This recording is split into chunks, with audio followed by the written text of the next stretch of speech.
Hello and welcome to Let's Talk Native. I am John Kane and I welcome you to the program. It is Tuesday, May 26th, 2020. While this program may not provide a path to spiritual enlightenment, we do encourage and in some cases start conversations. We kind of break the rules here for Native Radio. We don't do prayers or buffalo speeches, and we don't do spirituality shows. We take a tough look at history, oppression, and survival. We talk about culture, the arts, politics, and identity. And we may step on a few toes along the way. But our real goal here is to bring people together by breaking down what separates us. We will take on the false narratives and provide critical thinking to all that is heaped upon us. And we do it all right here live from the Cattaraugus territory of the Seneca Nation. So let's talk Native. But first, let me remind folks that our audio streams live on our website, which is www.letstalknative.com. We stream live video of the show via Facebook Live on our Facebook group pages, and that is shared across a bunch of other Facebook pages as well. We take the audio and we put it up on SoundCloud after the show, so it goes out as a podcast on all your favorite podcast platforms. We take the video and we put it up on our YouTube channel, which is Let's Talk Native TV.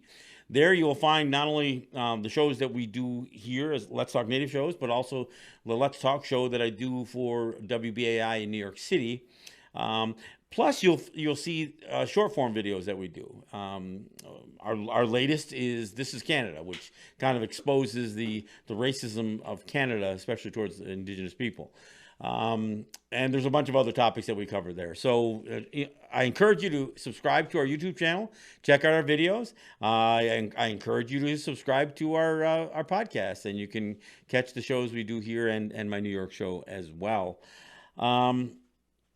I am the show's host and producer, and I'm joined here in studio by Jake Proud, who's managing our audio and our video.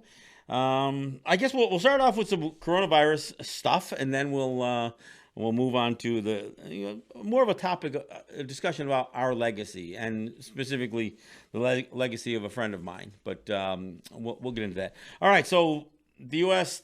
Ahead of schedule hit its 100,000 mark. Allegedly, they did it today, but I suspect they did it probably yesterday, if not Sunday. But the numbers, if you follow any of these numbers on some of the dashboards that are following the stuff, there's obviously no reason that Sunday should have fewer cases or fewer deaths than any other day of the week. But I assume it has to do with staffing and reporting more than anything. But between Sunday and then a holiday, the numbers were very low, and I don't think that there were really less people getting sick or less people dying.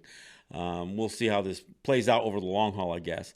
But today, officially, on the sites, at least the ones that I follow, the U.S. topped the 100,000 mark for number of dead due to coronavirus. And there was a prediction that the United States would reach between 100 and 200,000 by August, or actually originally that was the total. They were saying the total number of dead from the coronavirus would be between 100 and 200,000. Then, for whatever reason, Fauci and Birx had scaled that number down, saying, "Oh, we think it's going to be closer to 60,000." Now, why they did that, I still have no idea. Immediately, the numbers were indicating that they were going to pass 60,000 shortly after that prediction was made. And even a couple of weeks ago, they were saying, well, we think we may reach 100,000 by June. Well, June's almost a week away. And so this 100,000 mark got reached ahead of June 1st. And when they said they thought they would reach 100,000 by June, they didn't mean June 1st. They meant the month of June. Sometime in the month of June, they expected that there would be in excess of 100,000 people that have died of this. And clearly it's been more than that, earlier than that. And clearly they have no idea. Now, the world's gone a little crazy, but certainly the United States in particular has gone crazy after being told to limit their contact and to stay at home and social distance and wear masks. Apparently doing that for 6 or 8 weeks is just too much. It's too much of an infringement on American freedom. So even though they just busted through the 100,000 dead mark, ahead of schedule. Good news is they're going to relax all the restrictions. Every state in the country is, at some level, is relaxing the restrictions. Look, I know I did the last show. I talked about the casinos opening up. That is, that is a drop in a bucket compared to what everything else that is opening up. A big push to have church services, and in fact, there are churches that are suing New York because the governor of the state of New York, because they said we can't be limited while we're in phase 2 to only having group worship in groups of 10 or less. We've got to fill the pews, which means they got to fill the basket. Let's be honest, they got to fill their plate with donations. So, it has less to do with worship and has more to do with dollars and cents, even for the churches. It's kind of sickening in a way. But so these numbers, again, on a daily basis, some of these numbers in the U.S. are starting to fall below 1,000 a day dying. But there are places where there's an uptick now, especially where some of this social distancing has been relaxed or violated. And so we're going to see. We're going to see whether this thing is going to start to surge again. But even if it hangs around 1,000 people, a day dying in the United States, it's not going to take long before the numbers, the numbers are going to continue to rack up. That's all. Now, internationally, two of the countries that you had to pay attention to beyond the United States have been Brazil and Russia. And both of them are a little enigmatic, to say the least. Brazil is now considered the country with the second highest number of cases. They're not the second highest number of deaths yet, but the second highest number of cases. They actually have more cases, at least according to the Worldometer's dashboard that I follow. They actually have more cases than New York. There's only one country in the world, besides the United States, of course, that has more cases than the state of New York, and Brazil is it. Now, the crazy part with Brazil, though, is the number that they have, and they're looking at almost 400,000. By tomorrow, there'll be over 400,000 cases. And they've only tested, they've tested less than 900,000 people. So it's a strange number of cases for the amount of people they claim to have tested. I mean, it's a pitiful number. Keep in mind, Brazil has 200 million people, 220 million people. It's a very, very populated 212, I'm sorry. 212. Don't want to add any more there. 212 million people. It's a country, and they've got cities bigger than New York City. I mean, Sao Paulo, and I don't know about if Rio is bigger than New York City, but Sao Paulo, it's definitely got some really densely populated areas. But as a country, they just only now passed New York State, and of course they're still, there's still a long ways from reaching a million. What's the United States at? 1.3 million or something like that. Let me pull it up here. The U.S. is 1.7 million. I'm sorry, 1.7 million people. That's how many cases the United States has, and Brazil is just under 400,000 cases. I mean, it's United States. Yeah, you're the envy of the world, all right. You have busted every record you can imagine, including piercing that 100,000 dead mark. I mean, it's pretty sad. It's sad on a bunch of different levels. Now, Russia, that's another one that's really strange because they're right behind Brazil with 380. Is it 80 or 60? Oh, let me get my glasses here. 360,000 cases. But they've got like an incredibly low number of deaths. They're saying out of 360,000 deaths or cases, they've only got 3,800 deaths. I mean, that's like 0.1%. I mean, it's unbelievably low. And when I say unbelievably, I mean not to be believed. Again, just comparing Russia with Brazil. Brazil has, about 20 million, 30 million, 30,000 more cases, but they have 10 times the amount of deaths that Russia does. It just doesn't make any sense. So you have to take all of this data, including the U.S. data, with a grain of salt. I think everybody knows that as the United States, kind of hitches over 100,000 dead, everybody knows that it's way more than that. And when I say way more than that, probably at least double that, because of deaths that were improperly reported. Every state is doing things differently in the United States in terms of how they're calculating numbers, how they're determining a COVID death versus another death. Put it that way. It's the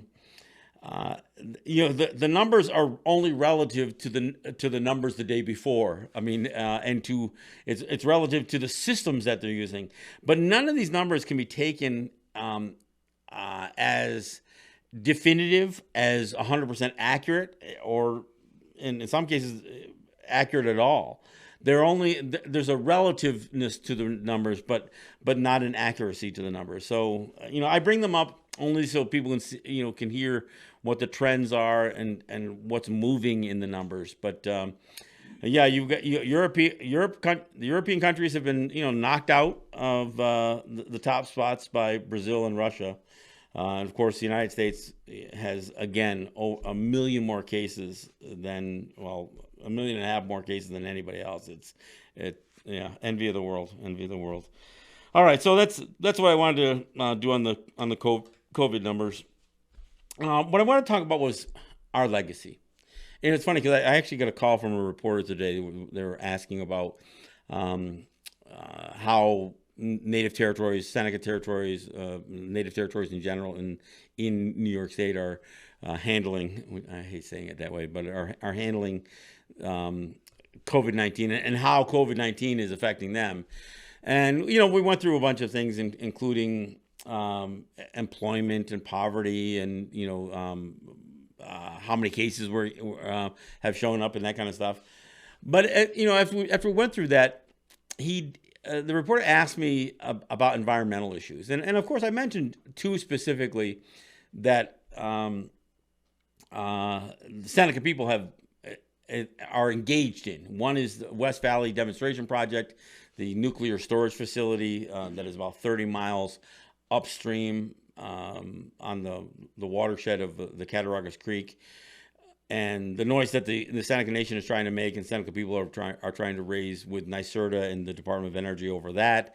And the other one is the Coudersport wastewater treatment facility that was looking at contracting with hydrofracking companies to take wastewater from hydrofrackers, including what was supposed to be their number one customer, which was Terry and Kim Pagula, owners of the Buffalo Bills and Sabres and Bandits, who made their millions or billions, whatever you want to call it, from hydrofracking. They were going to be the number one customer. And the Senecas stepped up with people from Pennsylvania who are also concerned about the wastewater treatment facility that would have dumped its clean water, so-called clean water, into the headwaters of the Allegheny River. So those are two issues, and of course the other issue that I had to mention to this reporter was about bomb trains. There was a derailed train just last week in East Aurora, which is relatively local. 11 tanker cars derailed, and there were probably another 50 tankers after that didn't derail. Now,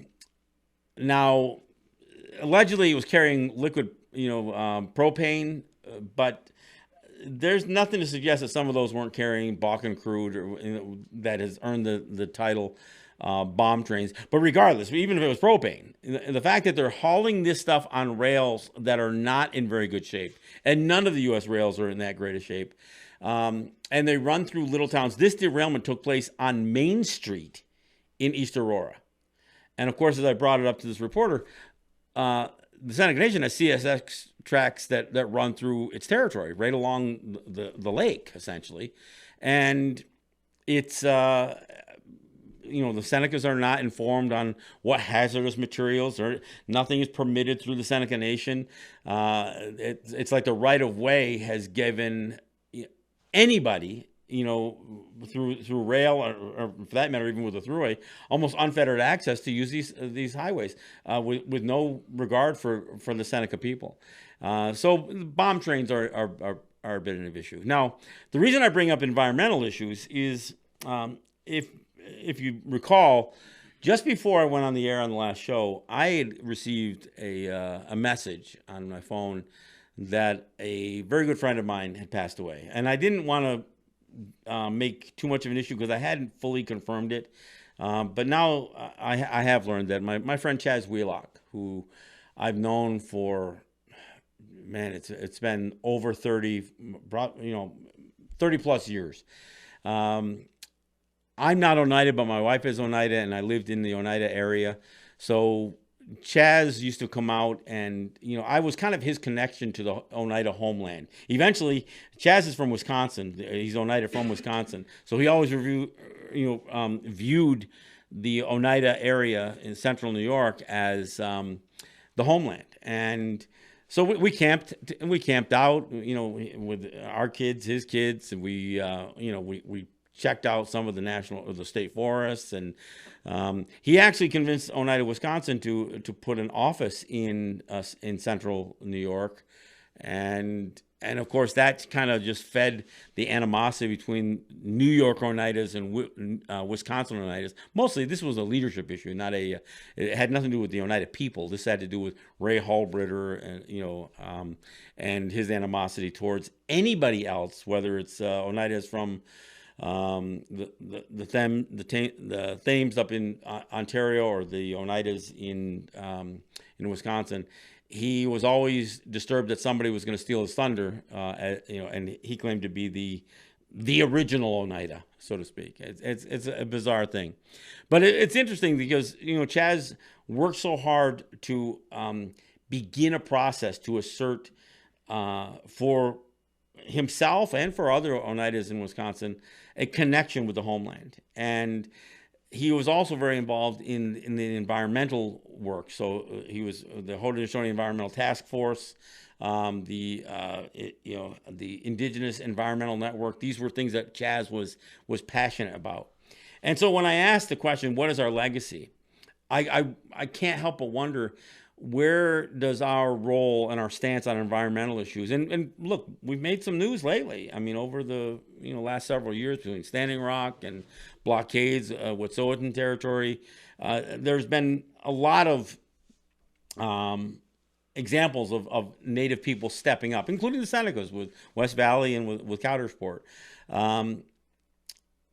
But there's still a lot of work to be done, and one of the things that I saw in my friend Chaz was somebody who worked very, very hard, but was always hamstrung by bureaucracy, and that bureaucracy, whether it was Native or tribal bureaucracy due to Wisconsin, or the politics involved in some of what transpired between animosity within the Haudenosaunee, within the Confederacy.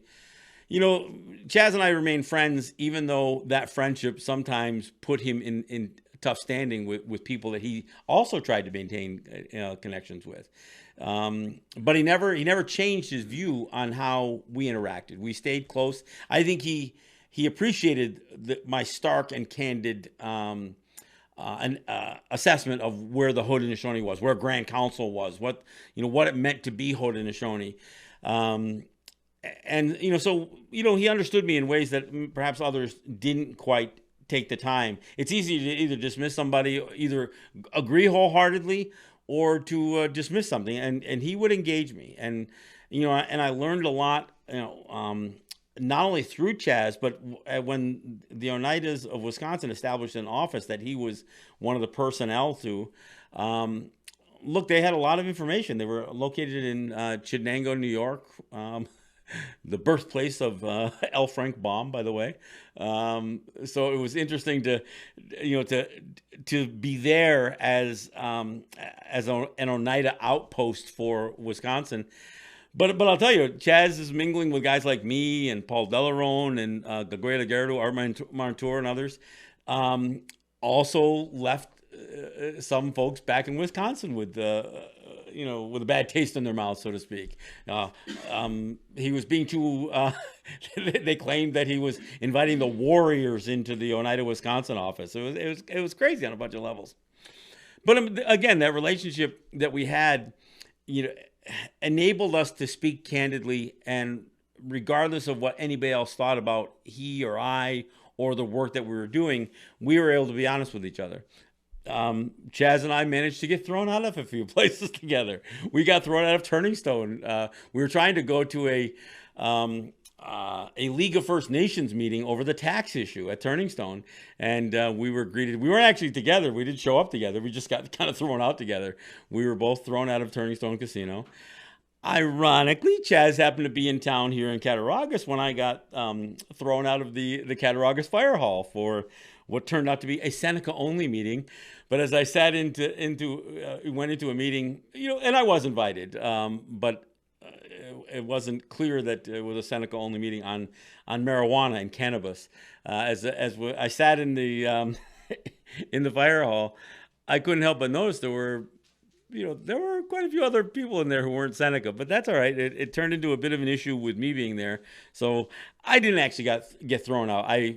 I was about to, but I voluntarily left. And Chaz, feeling guilty, having gotten thrown out of Turning Stone with me, decided that he was going to eject himself from the fire hall before somebody caught on that he wasn't Seneca either. But so we've got some interesting history. We've hunted together. We've done things with our kids together. It's a long relationship that I've had with Chaz, and I can't help but praise his endurance in spite of bureaucracy, in spite of so much of the thing.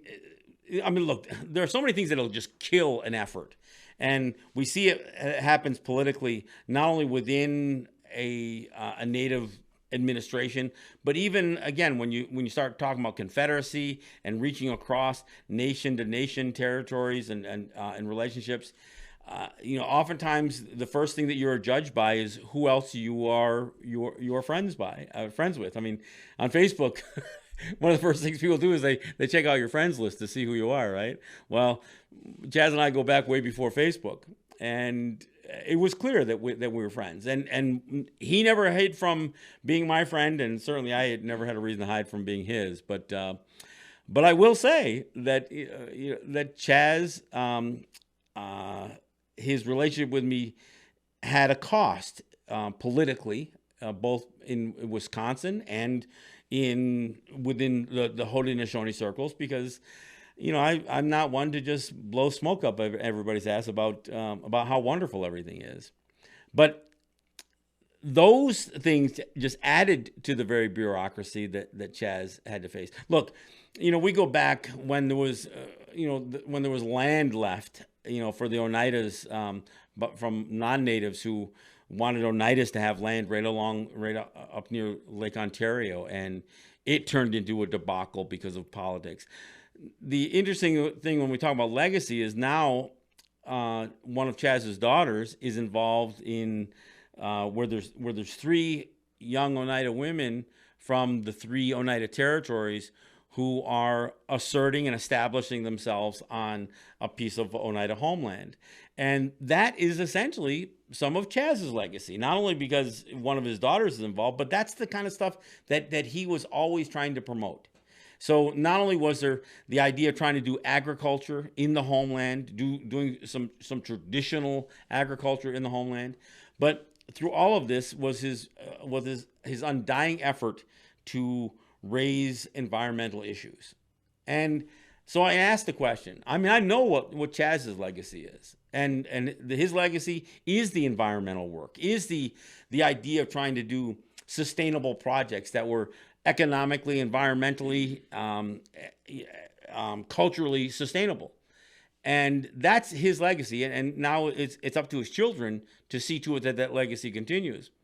But I ask about the rest of us. I mean, it's easy to know what one person worked on.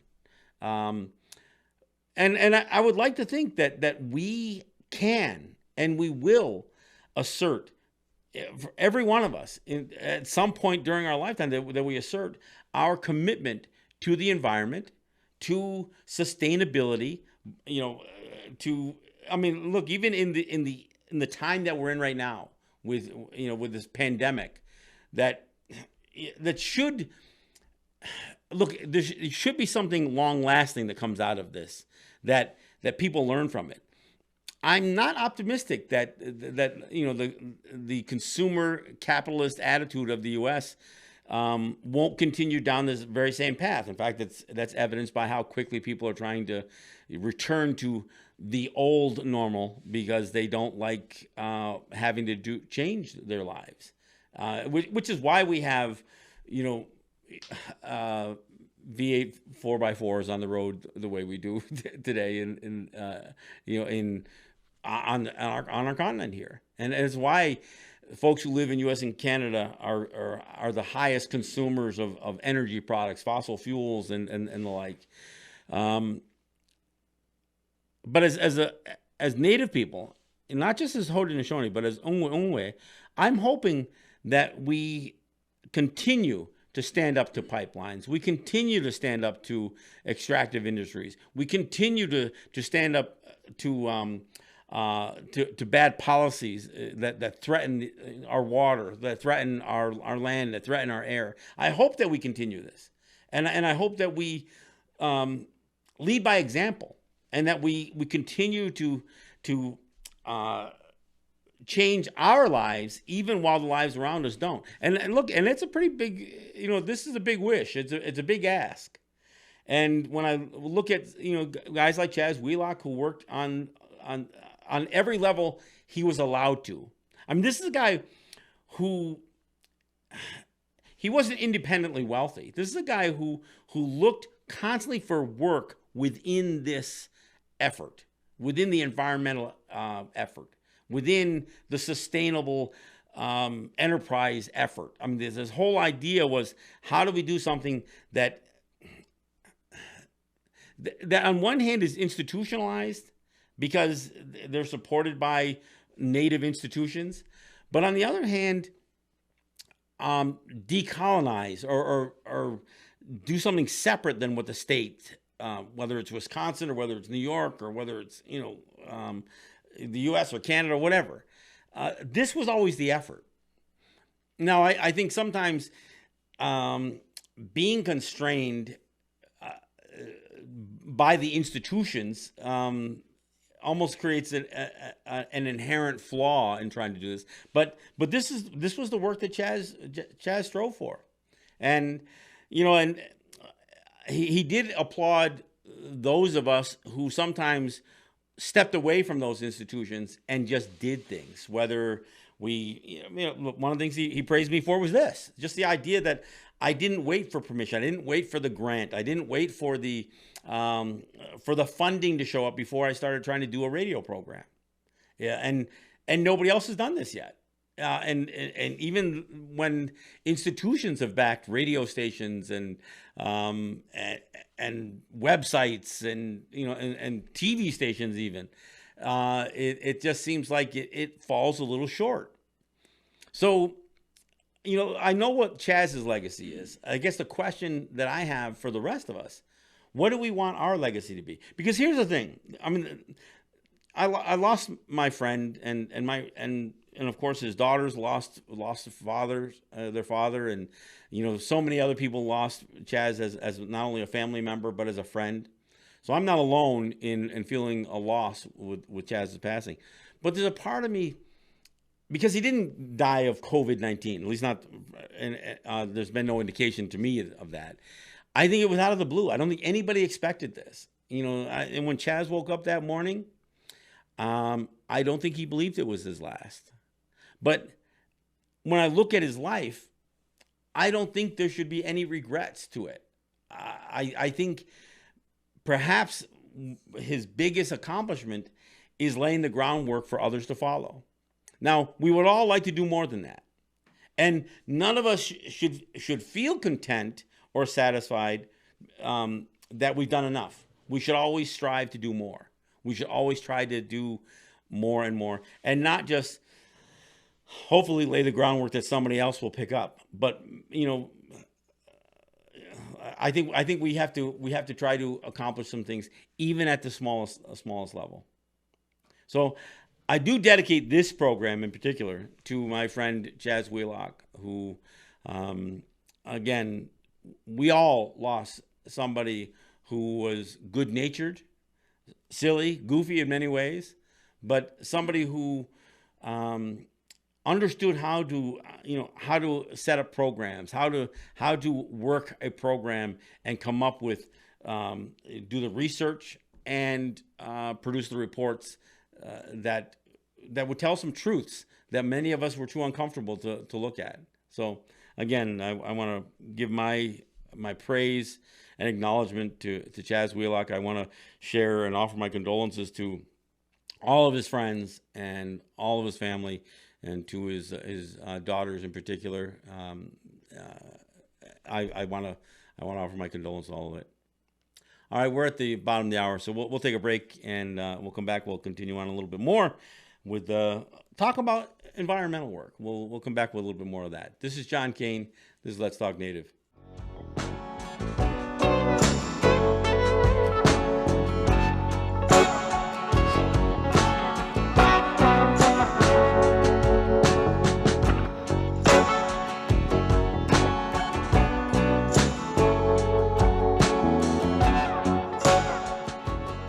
All right, thanks for coming back. We had to take a little bit of an extended break here because we can't run the air conditioner while we're doing the show because it's too loud in here. So we played an extra long song and ran the air conditioner to take a little bit of the heat out of the room. So I'm not going to apologize for that. Trust me, it's necessary. It was 93 degrees outside today. I mean, at least in this area. I think Buffalo logged in 92, which was a record high. But it was 93 degrees here, in the village of Gowanda, which is the closest village off the territory to us. So it was a hot day. So but I guess I got to get in the office a little earlier and turn the air conditioner to see if I can get it down lower than 70 before we get started, so we don't get overheated here. We've got a lot of equipment in here. We've got 5 computers I think in the room, and it doesn't take long for the temperature to rise. Not to mention the lights. Hey, look, I want to thank our sponsors. I want to thank Ross and Holly John and the RJE family of businesses.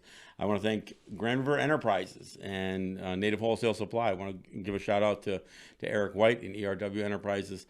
But I also want to give a shout out to some individuals. And I usually just kind of mention them generally as a group. But there are a few, guys like Tony and Cindy and VJ and Steven. These guys, and it could be a small amount, and and in some cases, some of these guys have made sizable contributions to the show, and it is necessary because we do wear out equipment. We sometimes find out we've got faulty cables that we've been using for years. Look, we've been doing this for over 10 years. So and even in this studio, we've been doing it long enough that some stuff starts to fade on us a little bit. So, and it's not even just about maintaining. We're oftentimes trying to enhance our capability. So we buy a new piece of equipment here, some perhaps a new camera or lens or some other video equipment. So Jake has better means to edit our videos that we do. We've got a new computer that we're getting in, so hopefully we can do more of an open broadcast. Right now we use a Mevo camera to go live on the on Facebook, but we're hoping we could do something more in the open broadcast neighborhood, so to speak. So we can have multiple cameras, multiple camera angles, and that kind of stuff. So these are all things that we're working on. And of course, the other thing we're challenged with is, since I stopped going to New York at the very beginning of March, we've been wrestling with how do we connect up with the studio in New York or the studio engineers in New York, so I can continue to do the New York show from the studio. And it all sounds simpler than it, than it ever works out to be. Sometimes we'll test early in the week, and then come Thursday, nothing seems to work. So we're always refining that connectivity. Whether it's an app or a website or whatever piece of equipment we're using.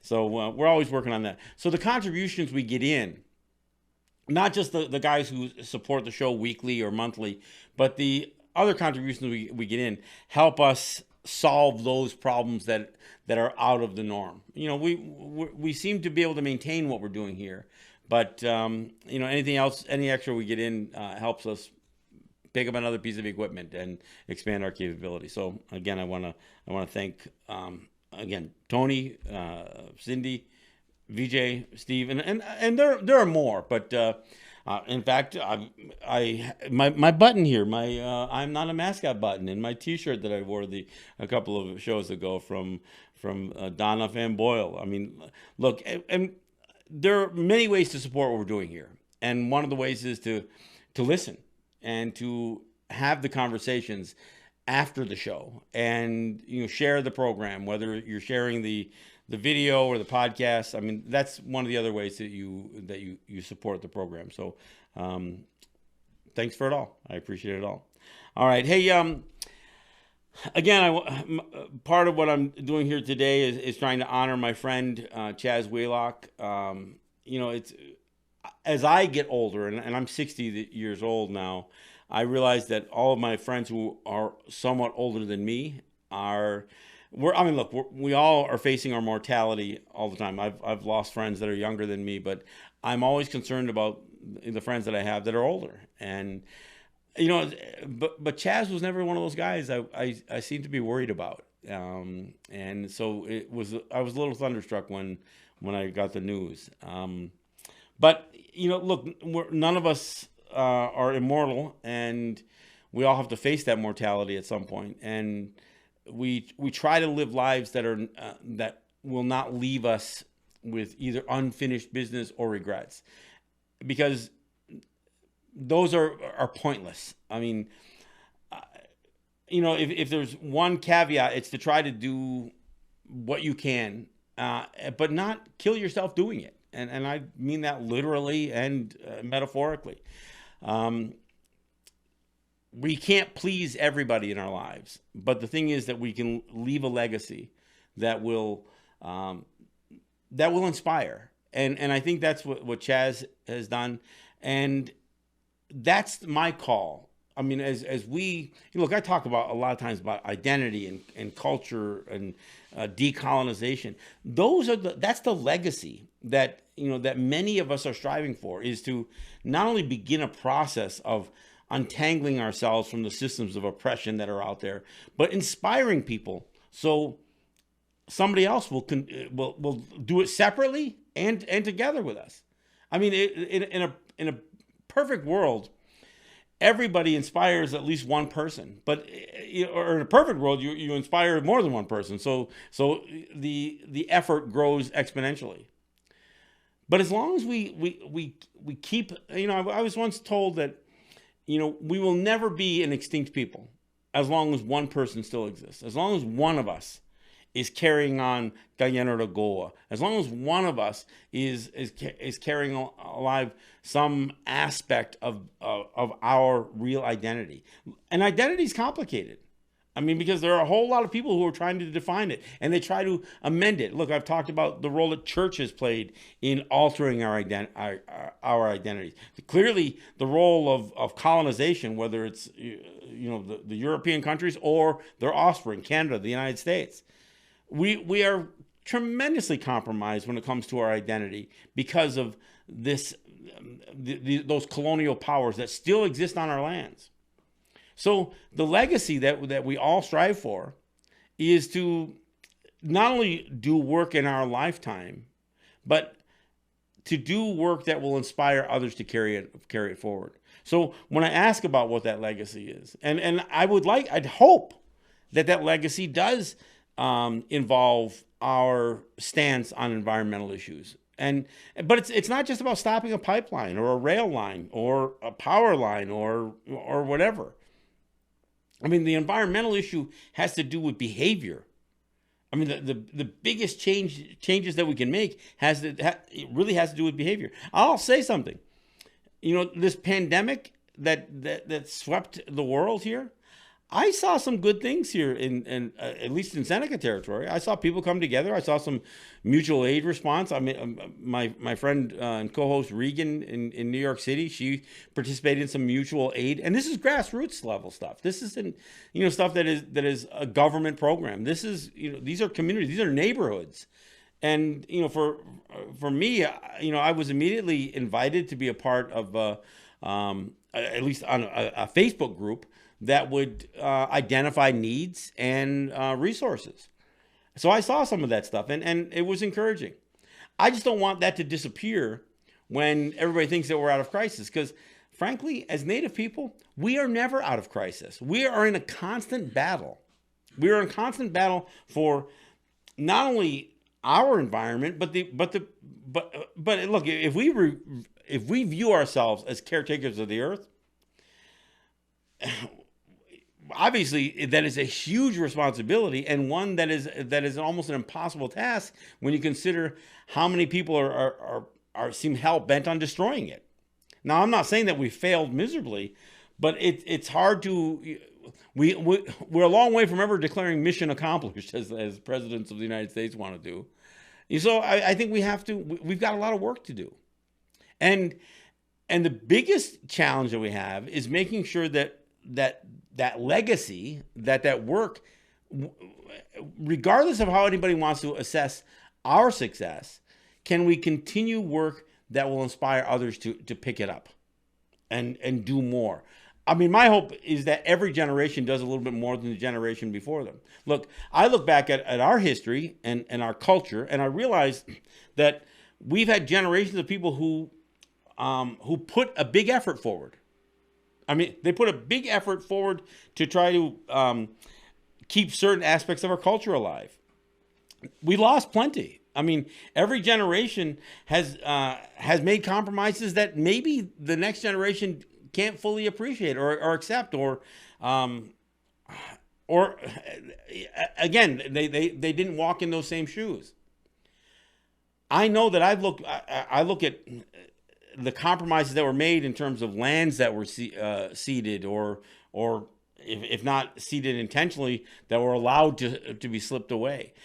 Some of the bad negotiations on land use and easements and so many other things, compromises on sovereignty and that kind of stuff that may not have been an official transfer of sovereignty, but that have been interpreted that way.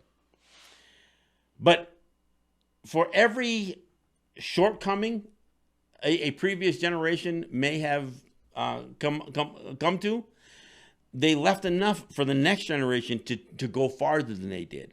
And look, we have. I think, I talked about the legacy coming out of 1990, for instance, the sovereignty movement, for lack of a better word, I guess the effort of establishing, asserting our own distinction and our identity, our autonomy. That we've done more in this generation than the previous generation. Now, we grabbed enough from that previous generation to know and to have a foundation to do what we do. So, the hope is that we don't fade away into the melting pot of American or Canadian assimilation programs. I don't think that I'm not afraid of that anymore. I think I think we do have enough of a movement, and I think there is a strong enough legacy for resistance.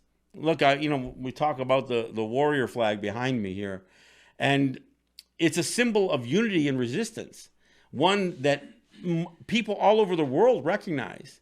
Look, when I was young and first getting started in some of this stuff and coming in the 70s and the 80s, look, we weren't exactly appreciated, and there are still people today.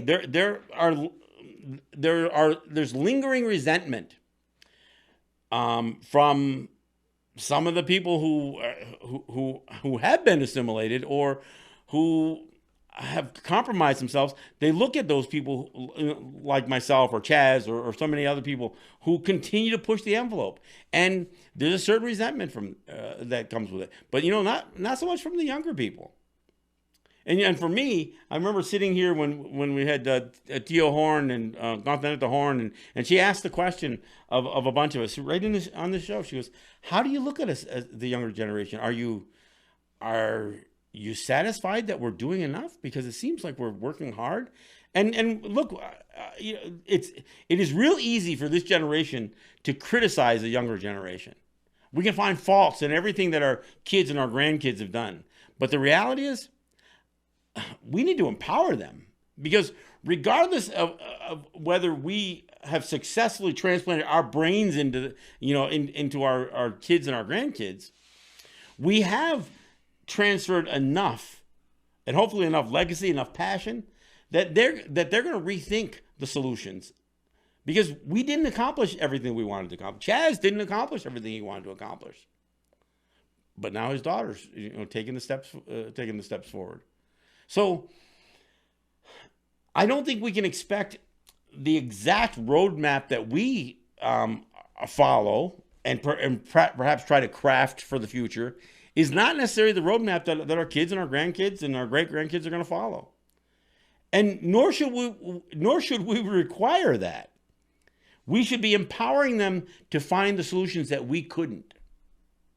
And applaud it, applaud the effort. And so when I look at some of these young people, and look, they're accomplishing some great things. We may not see it all, because we're blinded by the technology that we are still struggling to figure out. I'm saying that as a 60-year-old man. But when I look at some of the young people and the skill set that is demonstrated, I know that there's solutions. There's communication solutions. I mean, I couldn't do what I'm doing here if I didn't have help from Jake and other younger people that have helped me figure out how to get my message out. And so the hope is always going to be that we further and we advance the effort. And again, how it goes from us, we don't get to make that call. We keep pushing it forward, and at some point we hand the torch off, and we hope that the next generation has more success than we did. I mean, this idea of looking back and saying, "Oh, who were the great heroes of Indian country?" Let's carve Crazy Horse into a mountain near Mount Rushmore. Why? I mean, we shouldn't be stuck on the success or failures of Crazy Horse. We should understand what he fought for and continue that fight. We shouldn't be propping up the heroes of the past. That's not our way, actually. That's why we don't have that, right? We talk about not taking a name to the grave. When we refer to somebody, we may refer to somebody who was once known as by a title or a name. But we don't want that. I mean, one of the things that the Ganawida is alleged to have said was that he didn't want to be looked at as the leader. He didn't want his name to be used for other people. Not because he was trying to, I mean, some people take it as, oh, his name isn't supposed to be spoken. No, it isn't that it's not supposed to be spoken. He doesn't want it to be heroized. And so so much so that we think that we can never accomplish anything unless we have another Daganawida, or the other sentiment that people have is that we need the second coming, kind of like the second coming of Christ, we'll go to the edge of the woods and we'll call for Daganawida to come back and save us again. No, that's not the legacy the way I understand the story. That's what he condemned. The path forward was never going to be fixed by somebody who's going to come from the past. Those people whose shoulders we stand on gave us the boost already. It's up to us to do it from here. And look, we should grab everything we can in terms of the knowledge, the language, so what we bring forward, not take us backwards, but what we bring forward is the best of what those people who came before us had to offer. And see, and that's what I see with, again, with Chaz Wheelock's daughters. Let them carry the best that Chaz Wheelock had to offer. And that's what any of us in this generation, look, and I am associated with a group, men and women, who are probably on the younger side of most of my peers, I guess. But again, I've got children and grandchildren that and all the people that I've come into contact with. And I will say that I have had the luxury of seeing younger people, younger than me, inspired by the work that I was involved in. Not the work that I did, but the work that I was involved in with others. And I know that some people marvel at the knowledge that some of my contemporaries have continue to pass on. But at some point, we are all going to take a little bit that we never quite extended to, we're going to take a little bit to the grave.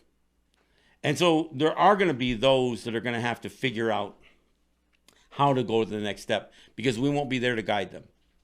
So the best we can do is establish a foundation that we walked upon, and that the next generation will either use some of that foundation to build a new one, or certainly build a different approach to solving problems. Not the least of which, again, are the environmental issues and the environmental challenges. We have plenty of them. The biggest problem that I see in the world around us, especially Ongwe, is that we're surrounded by overconsumption. And in many ways, we participate in it. And I'm not, denying that. So the hope is that we can begin to change some of our behavior and then lead by example. Look, we don't teach survival skills anymore. I did a whole show one time. In fact, I think I even did a column in the Two Road Times. I talked about survival skills, the skills that we need. I mean, it sounds trite to say, well, can you start a fire without a match?